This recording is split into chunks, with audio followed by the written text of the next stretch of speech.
Hello friends, स्वागत है आपनु मारा रसोड़ाना काठियावाड़ी स्वादमां। हूँ भावनाबेन राठोड। आज આપણે બનાવીશું માત્ર 15 જ મિનિટમાં તૈયાર થતા પાલકના ઢોકળા। તો ફ્રેન્ડ્સ, આજે આપણે ઈનોનો ઉપયોગ કર્યા વિના ઇન્સ્ટન્ટ માત્ર 15 જ મિનિટમાં તૈયાર થઈ જતા પાલકના ઢોકળા બનાવીશું અને ઢોકળા સાથે ખાવા માટે એક સ્પેશિયલ ચટપટી ચટણી પણ બનાવશું। તો વિડીયો બિલકુલ સ્કીપ કર્યા વગર જોજો અને વિડીયો પસંદ આવે તો વિડીયોને લાઇક, શેર અને સબસ્ક્રાઈબ કરી પાસે રહેલું બેલ પ્રેસ કરો જેથી આવનારા નવા વિડીયો સૌથી પહેલાં આપને મળે। તો ચાલો બનાવીએ ઇન્સ્ટન્ટ પાલકના ઢોકળા। તો પાલક પૌવાના ઢોકળા બનાવવા માટે અહીંયા મેં 100 ગ્રામ પાલક સારી રીતે ધોઈ અને આ રીતે રફલી સમારી લીધી છે। આ પાલકને આપણે કોઈ બાફવાની કે જરૂર નથી, ડાયરેક્ટ જ આપણે મિક્સર જારમાં લઈ લેશું। તો અહીંયા મેં મિક્સર જાર લીધેલો છે અને જે આપણે રફલી સમારેલી પાલક છે એ મિક્સર જારમાં ઉમેરી દઈશું। આ બેટર માત્ર તમે 10 જ મિનિટમાં તૈયાર કરી શકશો, કોઈ પણ વધારાની ઝંઝટ વગર આ આપણા ઢોકળા તૈયાર થશે।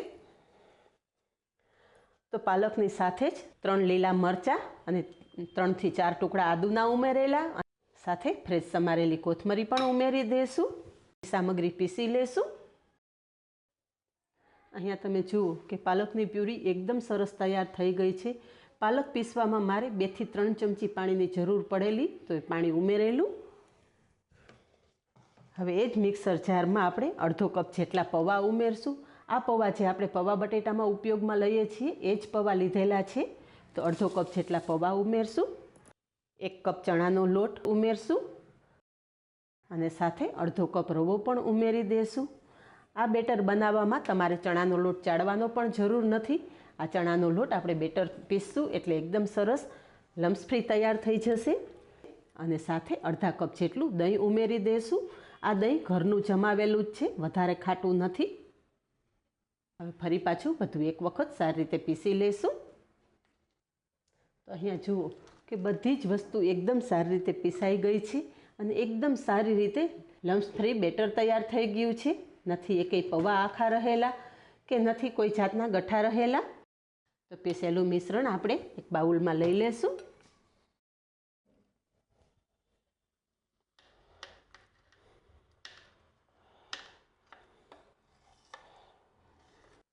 હવે થોડા મસાલા કરશું, જેમાં 1.5 ચમચી જેટલી ખાંડ લીધેલી છે, ખાંડ ઉમેરશું। સ્વાદ પ્રમાણે મીઠું, 1.5 ચમચી જેટલું તેલ ઉમેરશું જેથી ઢોકળા ઠંડા થયા પછી પણ એકદમ સોફ્ટ રહેશે। અને અહીંયા મેં મોટા 1.5 લીંબુનો રસ લીધેલો છે, કારણ કે આપણે અત્યારે ઇન્સ્ટન્ટ ઢોકળા બનાવીએ છીએ અને દહીં પણ આપણે તાજું જ લીધેલું છે, જેથી ખટાશ લાવવા માટે લીંબુનો રસ ઉમેરવો ખાસ જરૂરી છે। બધું એકદમ સારી રીતે મિક્સ કરી લેશું। ફ્રેન્ડ્સ, ઘણા લોકો એવું કહેતા હોય છે કે ઇન્સ્ટન્ટ ઢોકળા બનાવો તો તમે ઈનો નાખો તો જ તમારા ઢોકળા પોચા બને, પણ આજે હું તમને એવી ટિપ્સ બતાવીશ કે તમે ઈનો વગર પણ ઇન્સ્ટન્ટ ઢોકળા એકદમ પોચા રૂ જેવા તૈયાર કરી શકશો। અહીંયા બધું જ એકદમ સરસ મિક્સ કરી લીધું છે। હવે આપણે આ મિશ્રણમાં રવો ઉમેરેલો છે એટલે રવાને ફૂલવા માટે થોડો સમય આપવો પડશે। તો બેટરને ઢાંકી અને 5 થી 7 મિનિટ રહેવા દેશું। હવે આપણું બેટર રેસ્ટ કરે ત્યાં સુધીમાં ઢોકળા સાથે ખાવા માટેની એક સ્પેશિયલ ચટણી બનાવી લઈએ। તો ચટણી બનાવવા માટે કડાઈમાં 1 ચમચી જેટલું તેલ ઉમેરશું। તેલ ગરમ થતાં અડધી ચમચી જીરું અને થોડી રાઈ ઉમેરશું। અહીંયા રાઈ જીરું એકદમ સરસ કકડી ગયા છે। થોડી હિંગ ઉમેરશું, સાથે 2 સૂકા લાલ મરચાં અને થોડું આદું ઉમેરી દઈશું। ગેસની ફ્લેમ ધીમી રાખશું। બધી જ વસ્તુ એકદમ સરસ કકડી ગયા પછી 2 મીડિયમ સાઇઝના ટમેટાં સમારીને રાખેલા છે, કડાઈમાં ઉમેરી દઈશું।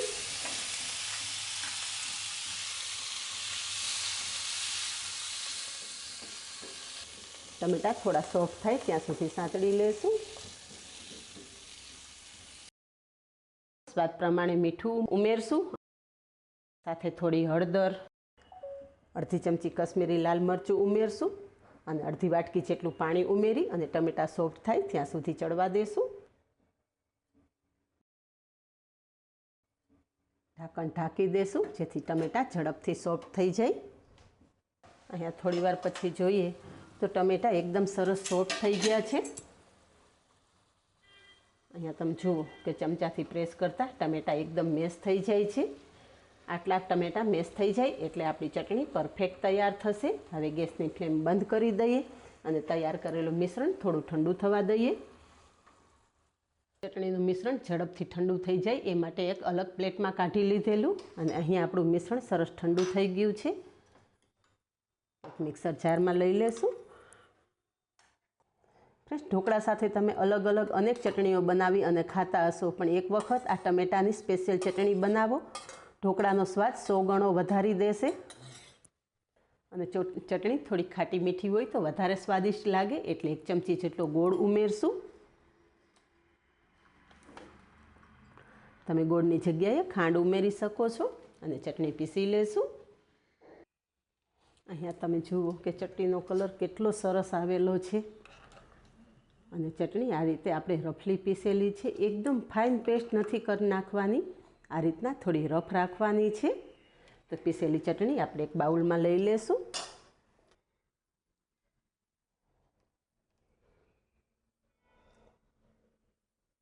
તો ફ્રેન્ડ્સ, એવું નથી કે આ ચટણી તમે એક ઢોકળા સાથે જ ખાઈ શકો. આ ચટણી તમે ભજીયા, બટાકાવડા કે તમે બ્રેડ પકોડા સાથે બનાવશો તો પણ આ ચટણી ખૂબ જ સરસ લાગશે. તો ચટણી સાઈડ પર રાખી અને આપણે તૈયાર કરેલું મિશ્રણ ચેક કરી લઈએ. અહીંયા તમે જુઓ કે થોડી વારમાં જ રવો એકદમ સરસ ફૂલી ગયો છે અને આપણું મિશ્રણ થોડું થીક થઈ ગયું છે. તો મિશ્રણની પરફેક્ટ કન્સિસ્ટન્સી કરવા માટે આપણે થોડું પાણી ઉમેરશું. તો પહેલાં આપણે 2 ચમચી જેટલું જ પાણી ઉમેરશું. મિશ્રણ વધારે પાતળું ના થઈ જાય એ વાતનું પણ ખાસ ધ્યાન રાખવાનું.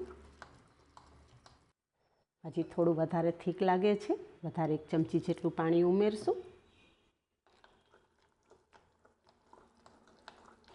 અહીંયા તમે જુઓ કે થોડી જ વારમાં આપણું મિશ્રણ કમ્પ્લીટ તૈયાર થઈ ગયું છે. આટલું થીક હોવું જોઈએ, વધારે પાતળું પણ ના હોવું જોઈએ અને વધારે કઠણ પણ ના હોવું જોઈએ. હવે આ છે એનો ફ્રૂટ સોલ્ટને બદલે હું કુકિંગ સોડાનો જ ઉપયોગ કરીશ અને તમે જોશો કે આપણા ઢોકળા એકદમ સોફ્ટ અને જાળીદાર તૈયાર થશે. તો નાની અડધી ટીસ્પૂન જેટલા કુકિંગ સોડા ઉમેરશું. કુકિંગ સોડા ઉમેરવામાં એક વાતનું ખાસ ધ્યાન રાખવાનું કે કુકિંગ સોડા બહુ જૂના ના હોવા જોઈએ. જો કુકિંગ સોડા તમારા જૂના હશે તો પણ તમારા ઢોકળા એકદમ સરસ ફૂલશે નહીં. ઉપર અડધી ચમચી જેટલું તેલ ઉમેરશું અને કુકિંગ સોડા એકદમ સારી રીતે મિક્સ કરી લેશું. આ બધી પ્રોસેસ કરવા ટાઈમે આપણે જેમાં તમારે ઢોકળા સ્ટીમ કરવાના છે એ પાણી પણ ગરમ કરવા મૂકી દેવાનું. અહીંયા હું થાળીમાં ઢોકળા સ્ટીમ કરું છું. તમે ઈચ્છો તો કોઈ કેક ટીનમાં કરી શકો છો કે પછી તમે કુકરમાં આવતા સ્ટીલના ડબ્બા છે એમાં પણ આ ઢોકળા સ્ટીમ કરી શકો છો. પણ સિમ્પલ થાળી તો બધાના ઘરમાં હોય જ, એટલે આ રીતે આપણે થાળીમાં જ ઢોકળા સ્ટીમ કરશું. થોડું તેલ નાખી અને થાળી એકદમ સારી રીતે ગ્રીસ કરી લેશું. કાંઠા પણ આ રીતે ગ્રીસ કરી લેવાના જેથી ઢોકળા અનમોડ કરવામાં બિલકુલ વાર ના લાગે. તૈયાર કરેલું મિશ્રણ આપણે થાળીમાં લઈ લેશું.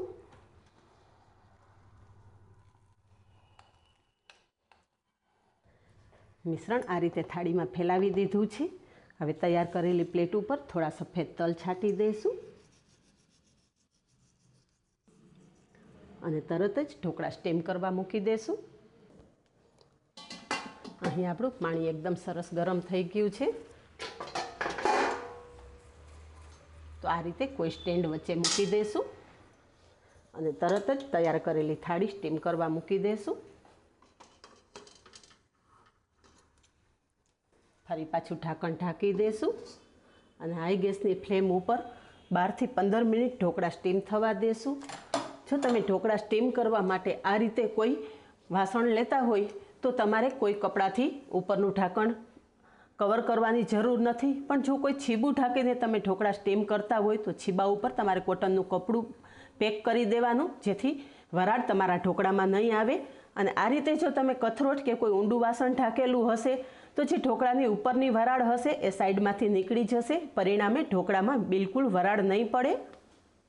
10 થી 12 મિનિટ થઈ ગઈ છે. એક વખત ઢોકળા ચેક કરી લઈએ. અને તમે જોઈ શકો છો કે આપણા ઢોકળા એકદમ સરસ ફૂલી ગયા છે. તો કોઈ ક્લીન ચપ્પુ આપણે આ રીતે વચ્ચે લેશું અને તમે જુઓ ચપ્પુ એકદમ સરસ ક્લીન બહાર આવેલું છે, મીન્સ કે આપણા ઢોકળા એકદમ સરસ સ્ટીમ થઈ ગયા છે. ગેસની ફ્લેમ બંધ કરી દઈશું અને સ્ટીમ થયેલા ઢોકળાની થાળી આપણે બહાર કાઢી લેશું. હવે આપણા ઢોકળા ઠંડા થાય ત્યાં સુધીમાં ઢોકળા ઉપર સ્પ્રેડ કરવા માટે એક વઘાર તૈયાર કરી લઈએ. કડાઈમાં 1.5 ચમચી જેટલું તેલ ઉમેરશું. તેલ ગરમ થતાં 1 ચમચી રાઈ ઉમેરશું. રાઈ એકદમ સરસ ફૂટી ગઈ છે તો 2 ચમચી જેટલા તલ ઉમેરશું. તલની સાથે 3 થી 4 લીલા મરચાં ઉમેરી દઈશું.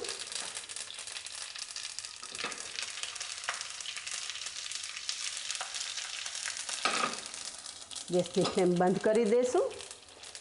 વઘારમાં જ થોડી કોથમરી ઉમેરી દઈશું.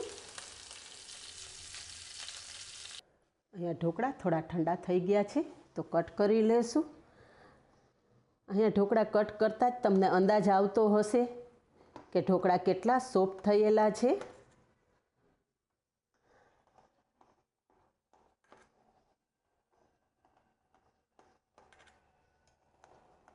ઢોકળામાં તમારા મરજી મુજબના કટ લગાવી શકો છો.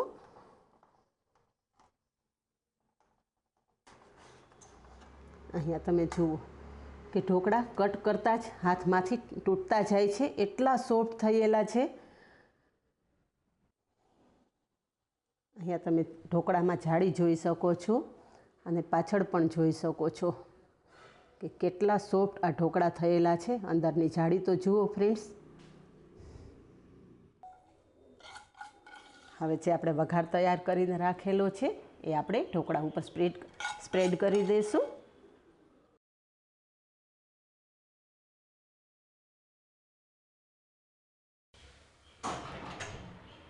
અહીંયા સ્પેશિયલ વઘાર સાથે આપણા ઢોકળા તૈયાર થયેલા છે. અને ફ્રેન્ડ્સ સાથે જો આવી ચટપટી ચટણી મળી જાય તો મજા જ પડી જાય.